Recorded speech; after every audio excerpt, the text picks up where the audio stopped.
আসসালামু আলাইকুম। সবাইকে শুভেচ্ছা জানিয়ে আমি তৌহিদ শাকিল শুরু করছি চ্যানেল এস সংবাদ। কমিউনিটির আরও কিছু খবর।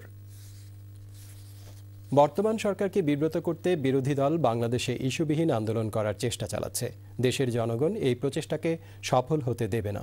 ছাত্রলীগের প্রতিষ্ঠাবার্ষিকী উপলক্ষে নিউপোর্টে আয়োজিত আলোচনা সভায় বক্তারা এসব কথা বলেন।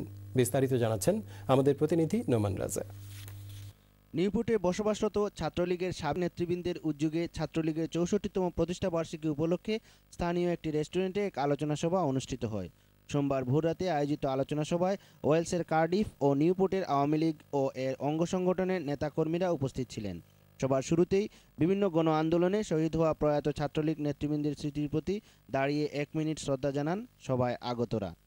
সাবেক ছাত্রনেতা শাহ শাফি কাদির ও রুহুল আমিনের পরিচালনায় সভায় প্রধান অতিথি হিসেবে উপস্থিত ছিলেন নিউপোর্ট আওয়ামী লীগের সভাপতি শেখ মোহাম্মদ তাহিরুল্লাহ।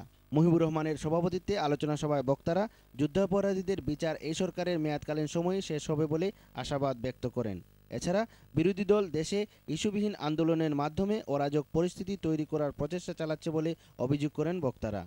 ১৯৬৪ সাল থেকে আজ পর্যন্ত ছাত্রলীগ বাংলাদেশের গণতন্ত্র রক্ষায় রাজপথে ছিল এবং আগামীতেও থাকবে বলে উল্লেখ করেন বক্তারা।